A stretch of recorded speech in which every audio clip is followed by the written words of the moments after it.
ನಿಂಬೆಹಣ್ಣು ನಮ್ಮ ದೈನಂದಿನ ಜೀವನದಲ್ಲಿ ಅತ್ಯಂತ ಉಪಯುಕ್ತವಾದ ಹಣ್ಣು. ಇದರಲ್ಲಿ ವಿಟಮಿನ್ ಸಿ, ಆಂಟಿಆಕ್ಸಿಡೆಂಟ್ಸ್, ಖನಿಜಾಂಶಗಳು ಮತ್ತು ಪೋಷಕಾಂಶಗಳು ಸಮೃದ್ಧವಾಗಿವೆ. ನಿಂಬೆಹಣ್ಣನ್ನು ಪ್ರತಿದಿನ ಸೇವಿಸುವುದರಿಂದ ದೇಹದ ರೋಗನಿರೋಧಕ ಶಕ್ತಿ ಹೆಚ್ಚುತ್ತದೆ. ಜ್ವರ, ಶೀತ, ಕೆಮ್ಮು ಮುಂತಾದ ಸಮಸ್ಯೆಗಳಿಂದ ರಕ್ಷಣೆ ದೊರಕುತ್ತದೆ. ಬೆಳಿಗ್ಗೆ ಬಿಸಿ ನೀರಿನಲ್ಲಿ ನಿಂಬೆ ರಸ ಮತ್ತು ಜೇನುತುಪ್ಪ ಬೆರೆಸಿ ಕುಡಿಯುವುದರಿಂದ ದೇಹದಲ್ಲಿರುವ ವಿಷಪದಾರ್ಥಗಳು ಹೊರಹೋಗಿ ದೇಹ ಶುದ್ಧವಾಗುತ್ತದೆ.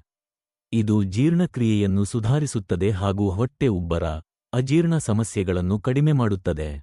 ತೂಕ ಇಳಿಸಲು ಸಹ ನಿಂಬೆಹಣ್ಣು ಬಹಳ ಸಹಾಯಕ. ನಿಂಬೆ ರಸ ಕೊಬ್ಬು ಕರಗಿಸುವ ಗುಣ ಹೊಂದಿದ್ದು ದೇಹದ ಮೆಟಾಬಾಲಿಸಮ್ ಅನ್ನು ಹೆಚ್ಚಿಸುತ್ತದೆ. ಚರ್ಮದ ಆರೈಕೆಯಲ್ಲಿಯೂ ನಿಂಬೆಹಣ್ಣು ಮಹತ್ವದ್ದು. ಮುಖದ ಕಲೆಗಳು, ಮಚ್ಚೆಗಳು ಕಡಿಮೆಯಾಗಲು ನಿಂಬೆ ರಸ ಉಪಯೋಗಿಸಬಹುದು. ಇದು ಚರ್ಮವನ್ನು ಹೊಳೆಯುವಂತೆ ಮಾಡುತ್ತದೆ. ಕೂದಲಿನ ತುರಿಕೆ ಮತ್ತು ಹುಣ್ಣನ್ನು ನಿವಾರಿಸಲು ಕೂಡ ನಿಂಬೆ ರಸ ಉಪಯುಕ್ತ. ರಕ್ತ ಶುದ್ಧೀಕರಣಕ್ಕೂ ನಿಂಬೆಹಣ್ಣು ಸಹಾಯಕ. ಬಾಯಿ ದುರ್ವಾಸನೆ ನಿವಾರಣೆಗೂ ಇದು ಸಹಕಾರಿ. ನಿಂಬೆ ರಸವನ್ನು ನೀರಿನಲ್ಲಿ ಬೆರೆಸಿ ಕುಡಿಯುವುದರಿಂದ ದೇಹ ತಂಪಾಗುತ್ತದೆ ಮತ್ತು ದಣಿವು ಕಡಿಮೆಯಾಗುತ್ತದೆ. ಇಂತಹ ಅನೇಕ ಆರೋಗ್ಯಕರ ಪ್ರಯೋಜನಗಳನ್ನು ಹೊಂದಿರುವ ನಿಂಬೆಹಣ್ಣು ನಮ್ಮ ಆಹಾರದಲ್ಲಿ ಅವಶ್ಯವಾಗಿ ಸೇರಿಸಿಕೊಳ್ಳಬೇಕು.